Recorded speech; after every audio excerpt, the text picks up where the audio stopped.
Hello my dear student, good morning. आप सबों को एक बार पुनः स्वागत है हमारे यूट्यूब चैनल और हमारे संस्थान में। तो चलिए आज हम लोग शुरू करते हैं अपना नेक्स्ट टॉपिक। आज का जो हमारा टॉपिक है वो क्या है? श्वसन। क्या है वो? श्वसन है। बायोलॉजी के सीरीज में जो है हम लोग पहला चैप्टर कंप्लीट कर लिए हैं। पहला चैप्टर क्या था? पोषण। पहला चैप्टर क्या था? पोषण। पोषण के बाद हम लोग क्या है, आज का टॉपिक जो श्वसन है उस पे हम लोग जा रहे हैं। तो जो बच्चे नहीं देखे होंगे, केमिस्ट्री का 4 चैप्टर का वीडियो आपके प्लेलिस्ट में डाला हुआ है। उसके बाद जो है बायोलॉजी का पहला चैप्टर कंप्लीट करके डाला हुआ है। आज जो है श्वसन चैप्टर को जो है हम लोग क्या कर रहे हैं, रिकॉर्ड कर रहे हैं। तो जैसे ही ये डलेगा टाइम के हिसाब से आप लोग इसको देखिए, लाइक कीजिए, शेयर कीजिए, सब्सक्राइब कीजिए। अगर कोई दिक्कत हो तो कमेंट कीजिए। अगर आसपास के हमारे बच्चे हैं तो संडे को आप आके मिल भी सकते हैं 8 से 10 के बीच में। तो चलिए आज का जो टॉपिक है वो हम लोग शुरू करते हैं। आज का हम लोगों का क्या टॉपिक है? श्वसन। कौन सा टॉपिक है? श्वसन है। श्वसन हम लोग देख लेते हैं। चलिए श्वसन देख लेते हैं। कौन सा टॉपिक है हम लोगों का? श्वसन। श्वसन हम लोग देखेंगे।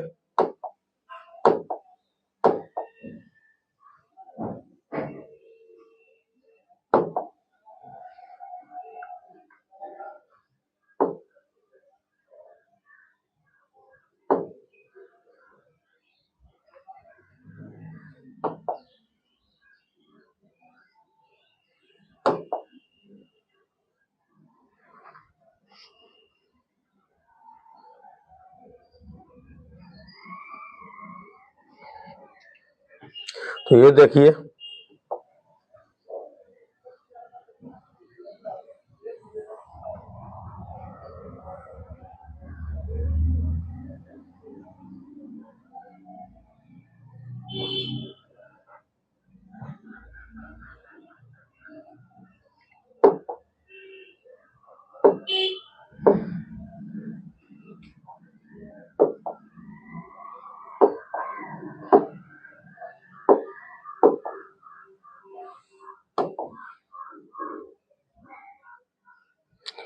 ये स्लाइड लग के आपका तैयार है श्वसन का। तो हम लोग ये देख लेते हैं।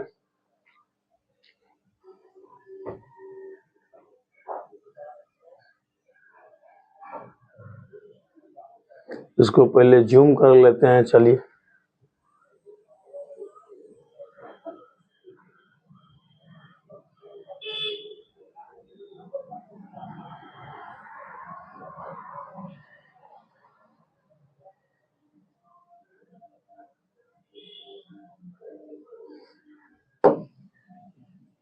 ठीक है,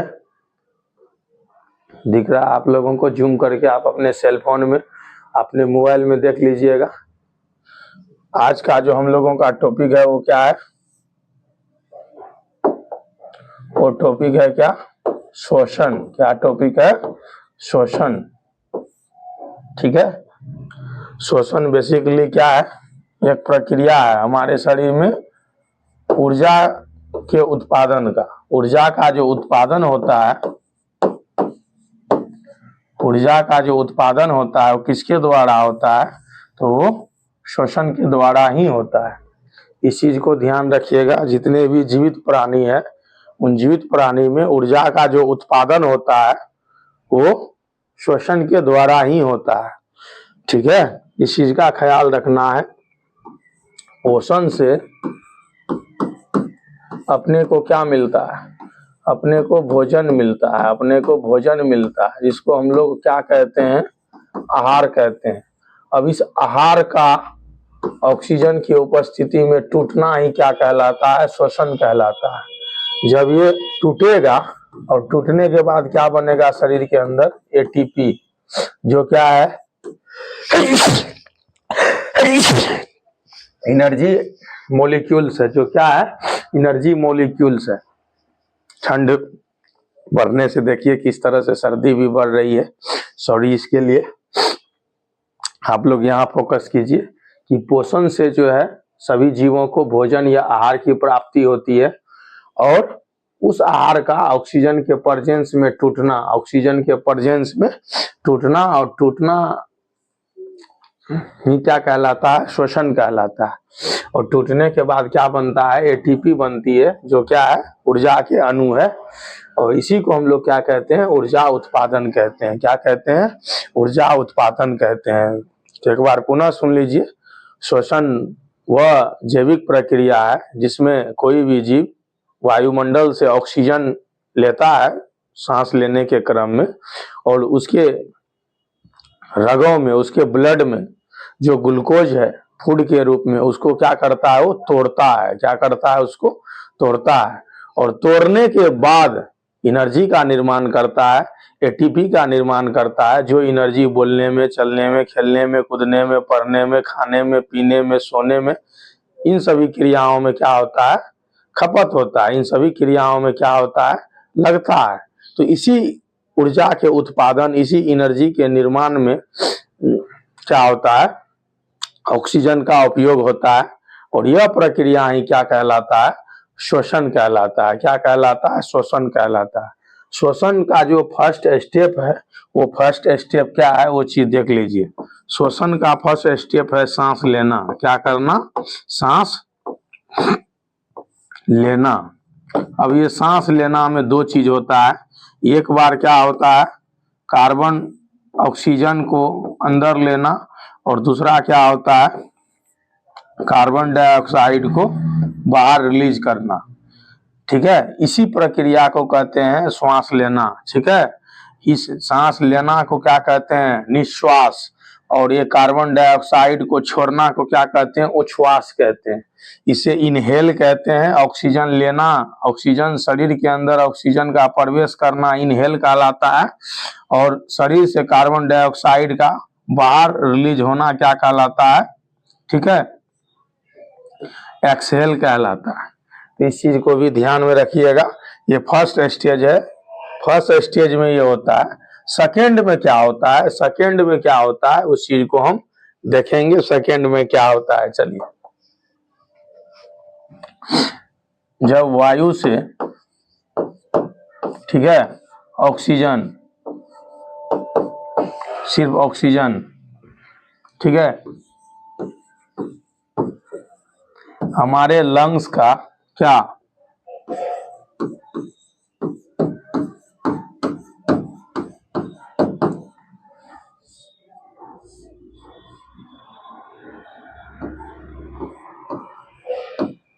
कोशिका,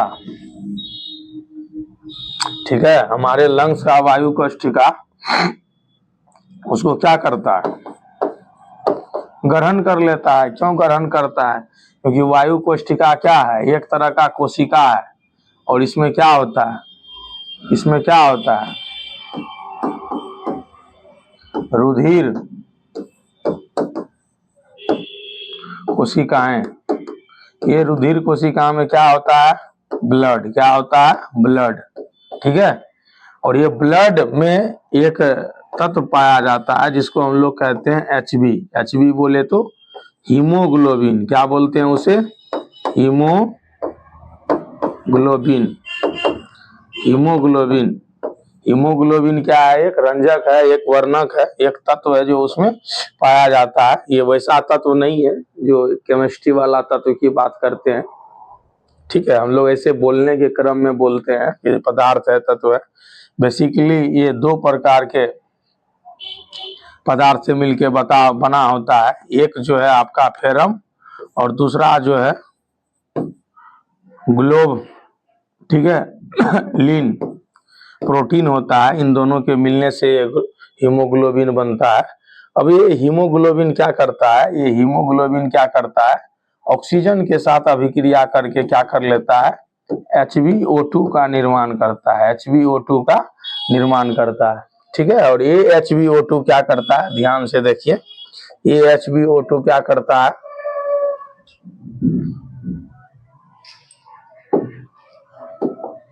ये HbO2 क्या करता है? अब लंग से प्रस्थान करता है कहाँ पे? हार्ट की ओर। कहाँ पे? हार्ट की ओर। और फिर हार्ट से ये कहाँ तक पहुंचता है? एक एक सेल तक पहुंचता है। एक एक सेल तक पहुंचता है, शरीर के एक एक सेल तक पहुंचता है।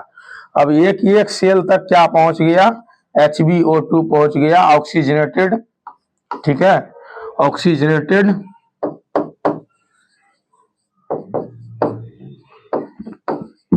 ब्लड पहुंच गया। अब ये ऑक्सीजनेटेड ब्लड जब एक एक कोशिका तक पहुंचा, ठीक है, और आपके ब्लड में आपके ब्लड में अवशोषण के बाद पहले से क्या पहुंच चुका है, अवशोषण के समय आपके ब्लड में जो पाचित रस बना था वो पहुंच चुका है, जो क्या है, एक तरह से अगर कहिएगा तो ग्लूकोज है। ये क्या है, फूड है। ये क्या है, फूड है, प्रत्येक कोशिका में है। और यहां से इसको क्या मिल गया, ऑक्सीजन मिल गया। तो इसी ग्लूकोज का ऑक्सीजन की उपस्थिति में क्या होना, ब्रेकडाउन होना। क्या होना, ब्रेक डाउन होना।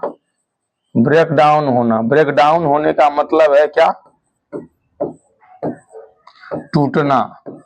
जब ये टूटेगा, केमिकली टूटेगा, तो इससे क्या होगा, इससे क्या होगा, जब ये टूटेगा तो क्या होगा, इससे ध्यान से देखिए, जब ये टूटेगा तो ये रिएक्शन बन जाएगा, C6, ठीक है, H12O6, ये ग्लूकोज का सूत्र है। और अपने को क्या मिल गया, यहाँ Hb से ऑक्सीजन मिल गया।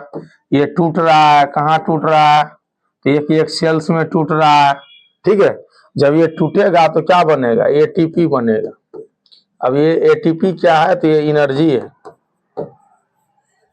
ये एनर्जी है। एनर्जी का क्या है, तो एनर्जी का एक तरह से आप समझ लीजिए क्या है, मॉलिक्यूल्स है। फिर क्या बनेगा, कार्बन डाइऑक्साइड बनेगा, फिर क्या बनेगा, वाटर वेपर बनेगा।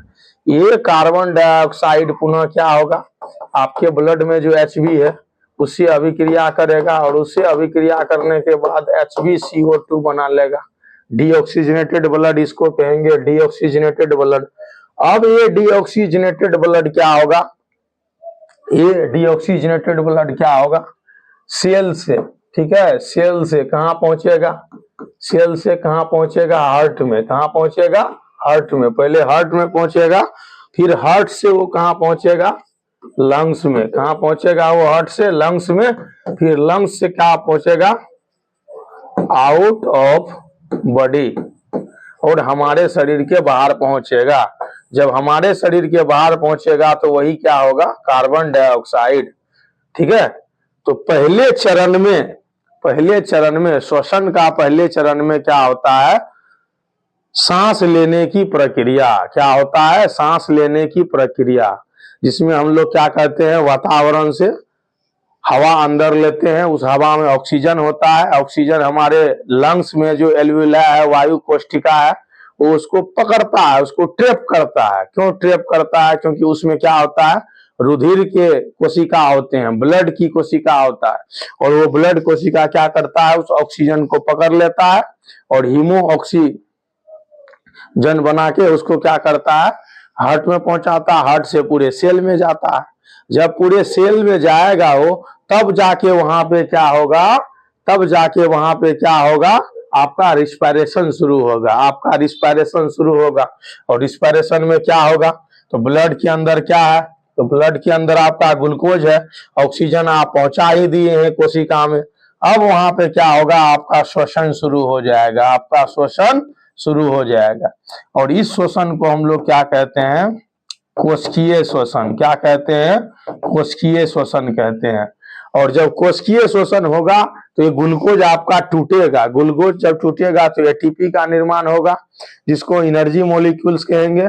और दूसरा क्या है, कार्बन डाइऑक्साइड बनेगा, फिर क्या होगा, जल बनेगा। ये कार्बन डाइऑक्साइड पुनः किसके साथ अभिक्रिया करके, पुनः किसके साथ अभिक्रिया करके, तो पुनः जो है किसके साथ अभिक्रिया करेगा, पुनः अभिक्रिया करेगा किसके साथ, ठीक है। चलिए, पुनः अभिक्रिया कर लेगा किसके साथ, Hb के साथ, हीमोग्लोबिन के साथ। जब हीमोग्लोबिन के साथ अभिक्रिया कर लेगा तो ये क्या बनाएगा, ठीक है, ये बनाएगा कार्बोक्सी हीमोग्लोबिन।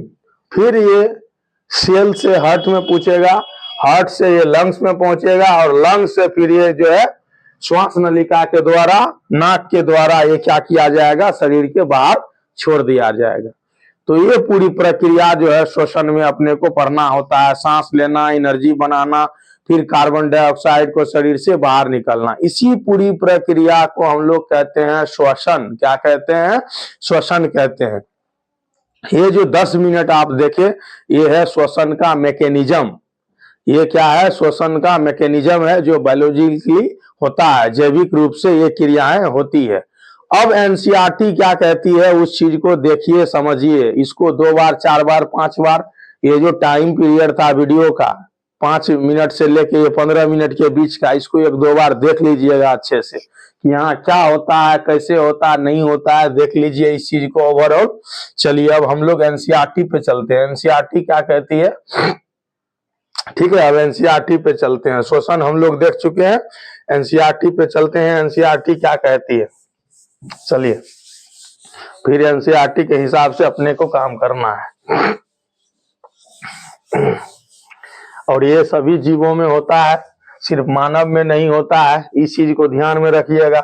ये सभी जीवों में होता है, एक कोशिकीय जीवों में भी होता है, बहुकोशिकीय जीवों में भी होता है, साथ ही साथ ये पौधे में भी होता है, चाहे वो पौधा निम्न श्रेणी का हो या उच्च श्रेणी का हो।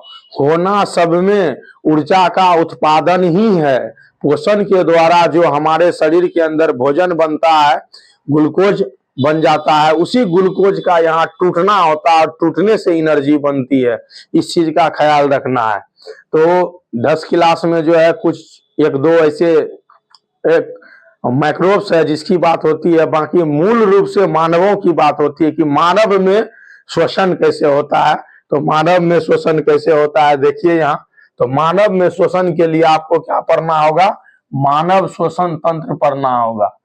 ठीक है, क्या पढ़ना होगा, मानव श्वसन तंत्र।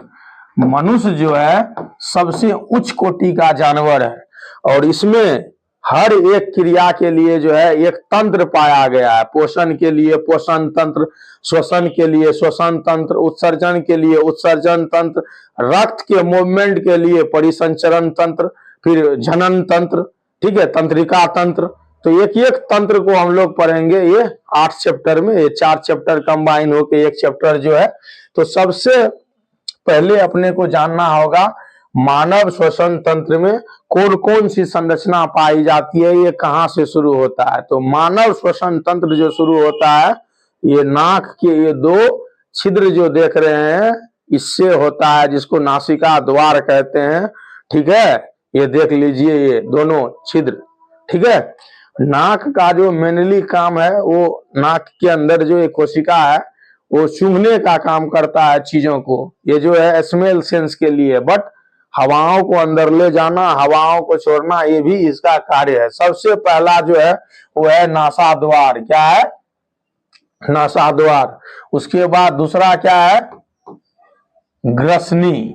तो ग्रसनी अपने कोई काम का नहीं है, वहां पे होता है कंठ द्वार। क्या होता है, कंठ द्वार।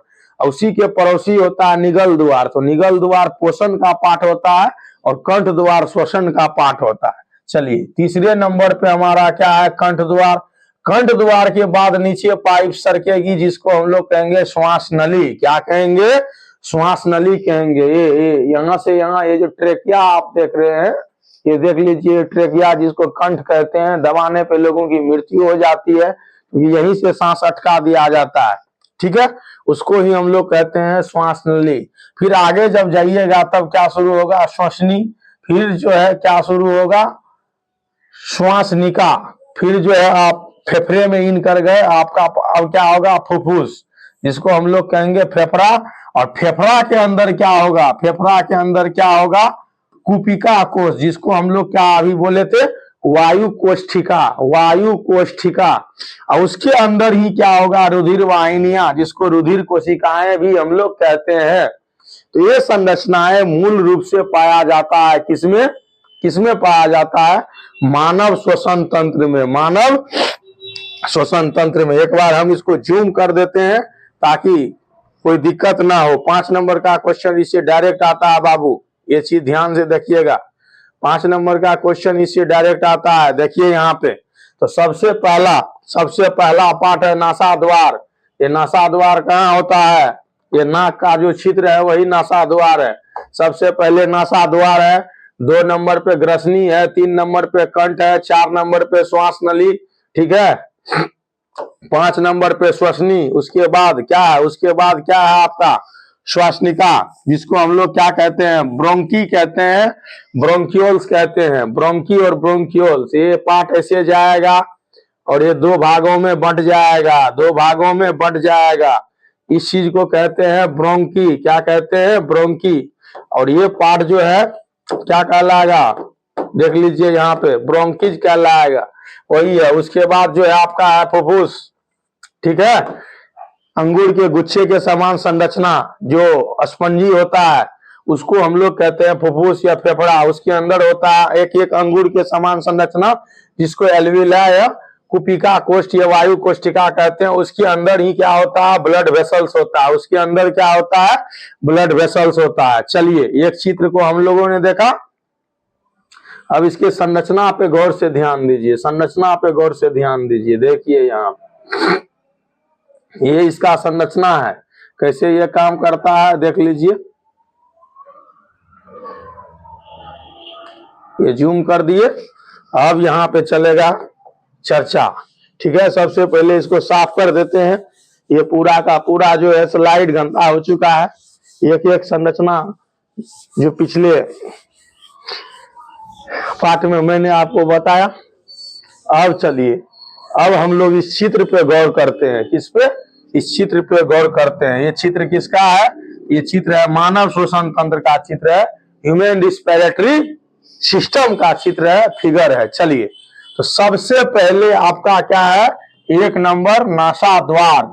ये नाकों का जो 2 छिद्र आप देख रहे हैं, जिससे हवाएं अंदर घुसती है निकलती है, जिससे सुगंध लेते हैं, ठीक है, उसको हम लोग कहते हैं नासा द्वार। जब द्वार के अंदर जाइएगा तब उस चीज को कहा जाता है नासा गुहा। क्या कहा जाता है? नासा गुहा। ये 2 नंबर का है नासा गुहा।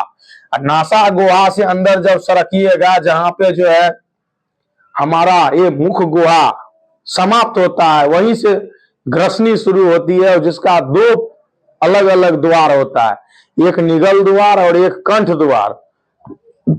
निगल द्वार पोषण का पार्ट होता है, पाचन तंत्र का पार्ट होता है, और कंठ द्वार जो है श्वसन का पार्ट होता है। तो ये हो गया कंठ। देख लीजिए ग्रसनी के नीचे कंठ, इसी कंठ से आवाज आती है। यहीं पे एक एडम्स एप्पल होता है, वॉइस बॉक्स होता है, जिससे हम लोग अभी बोल रहे हैं तो आप सुन रहे होंगे, जब वीडियो देखेंगे यहाँ पे होता है। जब उसको दबाते हैं तो आवाज भी नहीं आती है, फड़फड़ाने लगता है, इंसान का दम घुट जाता है, खत्म जिंदगी, ठीक है। तो ये है कंठ। यही कंठ है जो किसी किसी का बहुत ही ज्यादा सुरीली होती है तो बहुत ही मधुर गाता है। यही कंठ है किसी किसी का खराब होता है तो बहुत बेकार गाता है, जैसे हम लोग जैसे लोग चिल्लाने वाले लोग। ये कंठ हो गया। तो चलिए 3 नंबर देख लीजिए, 4 नंबर देख लीजिए। अब कंठ में ही क्या होता है? अर्धवलयित उपास्थि होता है, इस तरह से। ये अर्धवलयित, ठीक है, आधे रिंग के जैसे उपास्थि है, ठीक है। इसको हम लोग कहते हैं ट्रेकिया। क्या कहते हैं? ट्रेकिया कहते हैं। क्या कहते हैं? ट्रेकिया कहते हैं। संरचना देख लीजिए, ये यहाँ से यहाँ तक दिखता है, ये यहाँ से शुरू होता है और यहाँ तक दिखता है। ये देखिए, ये ऐसा इसलिए होता है कि जब हम लोग सांस ले और सांस छोड़े तो ये जो पाइप है, ये जो नली है, ये चिपक ना जाए। तो ये जब चिपकेगा तो सांस तो बाहर आएगी नहीं, ना अंदर जाएगी, और लोगों का जीवन समाप्त हो जाएगा, ठीक है। इसलिए इसमें होता है अर्धवलयित उपास्थि, ठीक है, जो क्या करता है?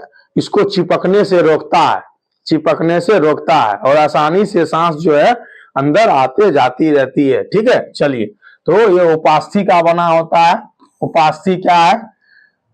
ठीक है, उपास्थि हड्डी से नॉर्मल संरचना होती है, जो मजबूत नहीं होता है, बहुत ही ज्यादा इलास्टिक होता है, आराम से मुड़ता है हमारी जरूरत के हिसाब से, ठीक है। उस चीज को उपास्थि कहते हैं। चलिए, अब उपास्थि हो गया, देख लिए। उसके नीचे ये जो है, जब ये वक्ष गुहा में प्रवेश करता है तब उस चीज को हम लोग कहते हैं श्वास नली। क्या कहते हैं? श्वास नली कहते हैं। और इंग्लिश में इसको क्या कहते हैं? ब्रोंकी कहते हैं। क्या कहते हैं?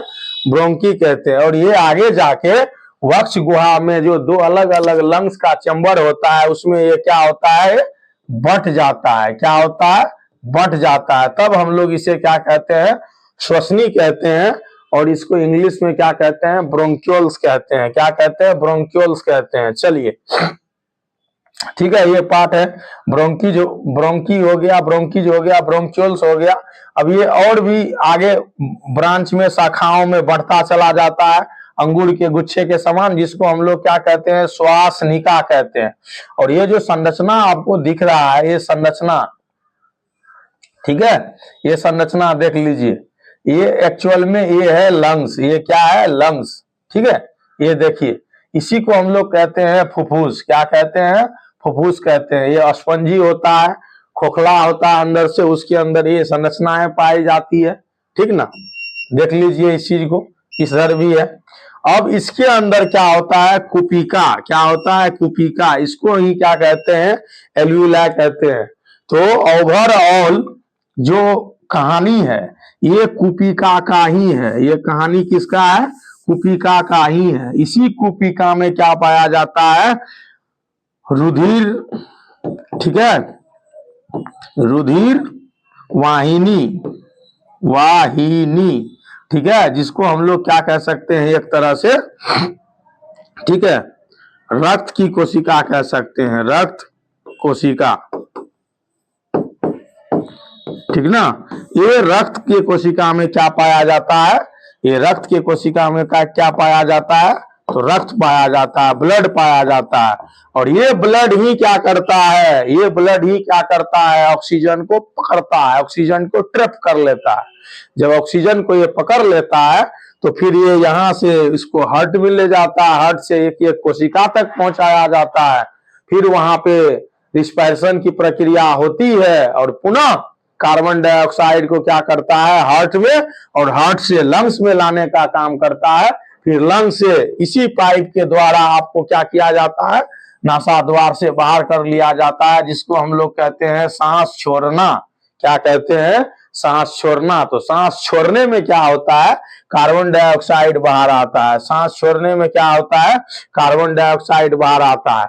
और सांस लेने में क्या होता है कि ऑक्सीजन हम लोग क्या करते हैं? लेते हैं। तो ऑक्सीजन तो बाहर से नहीं जाता है, पूरा का पूरा वायु, पूरा का पूरा हवा पहुंचता है हमारे लंग्स तक। वहां पे ब्लड जो है, ब्लड वो ऑक्सीजन को पकड़ता है। बाकी चीज से उसका कोई लेना देना नहीं है, न नाइट्रोजन से लेना देना है, न अन्य जो कंपोजिशन का जो पदार्थ है उससे लेना देना है। ब्लड एक्चुअली रिएक्ट करता है किससे? ऑक्सीजन से। ठीक है, और ऑक्सी हीमोग्लोबिन बनाता है, फिर जाके ये प्रक्रिया आगे होती है। तो इस चीज का ख्याल रखिएगा, कंफ्यूजन नहीं होना है। कंफ्यूजन अगर होया तो इतना बताना बेकार है मेरा। ठीक है, चलिए आगे। अब हम लोग इसके कार्य पे चलते हैं। ये तो आप देख ही लिए हैं पहले, इसके कार्य पे हम लोग चलते हैं। ठीक है, चलिए। अब हम लोग थोड़ा सा फास्ट करेंगे, क्योंकि जो भी समझाने उमझाने का सीन था वो सारा का सारा हम आपको बता दिए हैं। अब हम लोग थोड़ा सा फास्ट चलेंगे, उसमें कहीं कोई दिक्कत नहीं होना चाहिए, इस चीज का ख्याल रखना है। ठीक है, तो चलिए चलते हैं। अब मानव श्वसन क्रिया कैसे होती है? तो दो पार्ट में, एक होता है अंतः श्वसन और एक होता है, ठीक है, वही श्वसन जिसको उच्छ्वास कहते हैं। ठीक है, अंतः श्वसन के दौरान क्या होता है? देख लीजिए, वक्षीय गुहा फैलती है।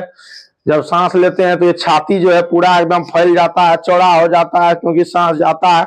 सांस को निकालने के लिए इसको सिकुड़ना पड़ता है। ये डायफ्राम और हमारे जो ये रीढ़ के जो है पसली पिंजर है, इन दोनों के समन्वय से होता है। ठीक है, चलिए।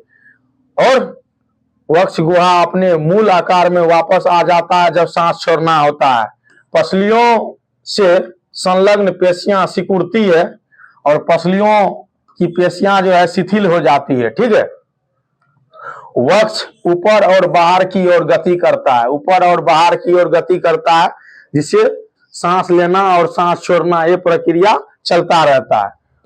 गुहा में वायु का दाब कम हो जाता है और वायु फेफड़े में भरती है, क्योंकि वायुमंडल में वायु का दाब अधिक होता है और हमारे लंग्स में जो है वायु का दाब कम होता है, इसलिए आसानी से वो आ जाता है। और छोड़ने के क्रम में क्या होता है, जब अपने को रिलीज करना होता है तब दाब बढ़ता है, दाब जब बढ़ेगा तभी तो कोई चीज बाहर निकलेगा और वक्ष अपने स्थान पे वापस आ जाता है उच्छ्वास में। गुहा में वायु का दाब बढ़ जाता है, कार्बन डाइऑक्साइड फेफड़े से क्या होता है, बाहर निकल जाता है। तो ये बेसिक सा डिफरेंस है इनहेल और एक्सहेल में। ठीक है, ठीक है, ठीक ना। इसको क्या कहते हैं, प्रश्वास और उच्छ्वास, ये दोनों अंतर आता है 2 नंबर के क्वेश्चन में कि अंतर स्पष्ट करे। आप इसको सल्टा दीजिएगा यहां से। अब हम लोग अंदर चलते हैं, चलिए आगे बढ़ते हैं। अंतः श्वसन, सांस द्वारा वायुमंडल से गैसों को अंदर लेना अंतः श्वसन कहलाता है, जिसको इनहेल कहते हैं। उच्छ्वास, फेफड़ों से वायु या गैसों को बाहर निकालना, कार्बन डाइऑक्साइड को बाहर निकालना, इसको एक्सहेल कहते हैं। जलीय जीव में कैसे होता है, तो जलीय जीव जो घुलित ऑक्सीजन है किसमें, पानी में, उसको अपने गिल्स के द्वारा, अपने स्किन के द्वारा क्या करता है, एब्जॉर्ब करता है। तो श्वसन के लिए वायुमंडल से ऑक्सीजन का उपयोग करते हैं, सॉरी स्थलीय जीव करते हैं, और जलीय जीव क्या करते हैं, जो घुलित ऑक्सीजन है उसका इस्तेमाल करते हैं किसमें, श्वसन की प्रक्रिया में। ये कैसे होता है, तो ये गिल्स के द्वारा होता है। मछलियों में और अन्य जो जीव है उसमें गिल्स पाया जाएगा, और दूसरे प्रकार के जो जीव होंगे जिसमें गिल्स नहीं होगा उसमें क्या होगा, स्किन होगा। ये दोनों के दोनों किसके लिए है, ऐसे जानवर के लिए है जो क्या है, जलीय है, जो क्या है, जलीय जानवर है। ठीक है, उस प्राणी है, ध्यान रखना है उस चीज का, उसके लिए ये होगा, गिल्स के द्वारा होगा, नहीं तो स्किन के द्वारा होगा। ये दोनों क्या करेगा, जल में घुलित ऑक्सीजन को कंज्यूम करेगा और ब्लड वेसल्स के जरिए अपने शरीर में पहुंचाएगा। अब हम लोग आगे बढ़ते हैं, चलिए ये हो गया है, हम लोग आगे बढ़ते हैं अब। ठीक है, अब है कुपिका, रक्त और ऊतकों के बीच गैसों का आदान प्रदान कैसे होता है। ये पूरा कहानी हम आपको पहले ही समझा चुके हैं, फिर भी हम फास्ट में क्या करेंगे, इसको समझाने का कोशिश करेंगे। चलिए, कुपिका का मतलब क्या हो गया, वायु कोष्ठिका, छोटे छोटे अंगों के समान संरचना होता है वो, ठीक ना। ठीक है, कुपिका, रक्त और ऊतकों के बीच गैसों का आदान प्रदान कैसे होता है, 1 नंबर में वायु, ठीक है, जो ऑक्सीजन से भरा पूरा होता है, ये रक्त वाहिनी में पहुंचता है और आरबीसी में जो हीमोग्लोबिन होता है उसके साथ अभिक्रिया करके क्या करता है, HbO2 बना लेता है। क्या करता है, HbO2 बना लेता है। अब ये HbO2 क्या हो गया, ठीक है, धमनी के द्वारा ये पहुंच गया ऊतक में, और ऊतक के द्वारा ये कहां पहुंचेगा, हार्ट में। चलिए, अब क्या हो गया, हार्ट में पहुंचेगा, हार्ट से सेल में पहुंचेगा। जब ये सेल में पहुंचेगा तो वहां ग्लूकोज का क्या होगा, ऑक्सीकरण होगा। ग्लूकोज का क्या होगा, ऑक्सीकरण होगा। जब ग्लूकोज टूटेगा एटीपी बनेगा, और साथ ही साथ कार्बन डाइऑक्साइड का उत्पादन होगा। किसका उत्पादन होगा, कार्बन डाइऑक्साइड का उत्पादन होगा। और ये कार्बन डाइऑक्साइड पुनः हार्ट के द्वारा लंग्स में, और लंग्स से फिर बाहर आ जाएगा, जिसको सांस छोड़ना कहेंगे। 2 नंबर, कार्बन डाइऑक्साइड ऊतक, कार्बन डाइऑक्साइड रक्त वाहिनी में, और कार्बन डाइऑक्साइड रक्त वाहिनी में विसरित हो जाएगा, और विसरित होने के बाद रक्त वाहिनी द्वारा कुपिका से विसरित होकर ये क्या हो जाएगा, मेन पार्ट में आ जाएगा।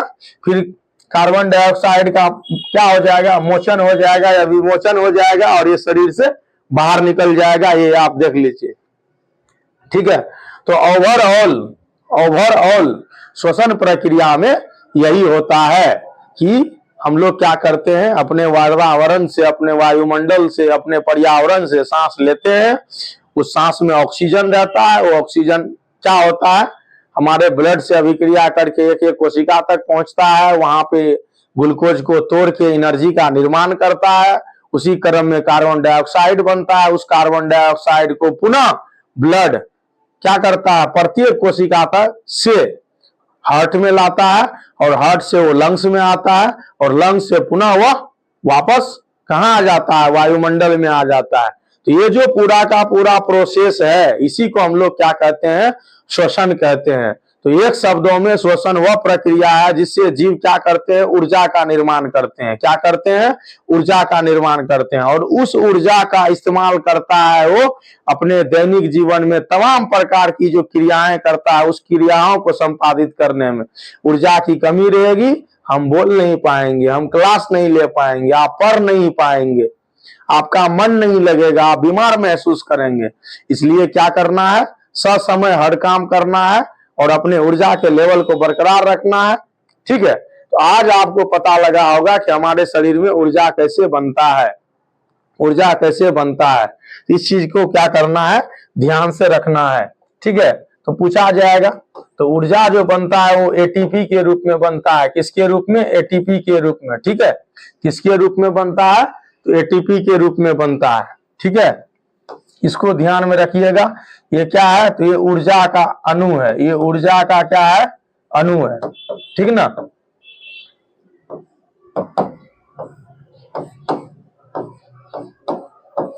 एटीपी, एटीपी के रूप में बनता है। एंडो, ठीक है, ट्राइसिन फास्फेट।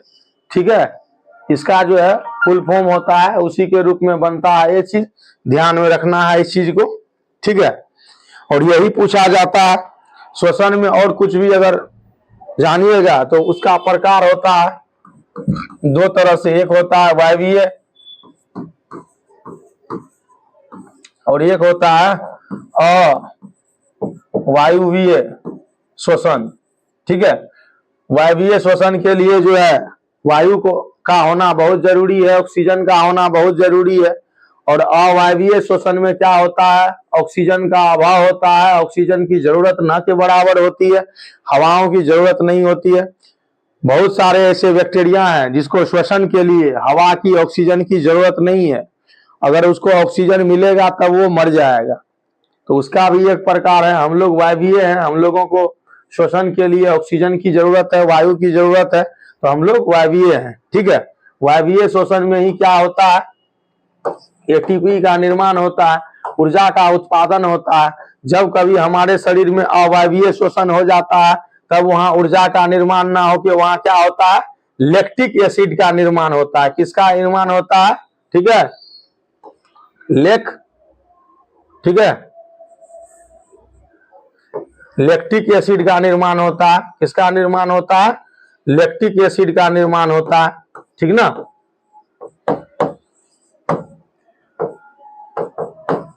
लैक्टिक अम्ल का निर्माण होता है। और ये लैक्टिक अम्ल क्या करता है, हमारे शरीर के मसल्स को, हमारे शरीर की मांसपेशी को क्या करता है, कठोर बना देता है। क्या करता है, कठोर बना देता है।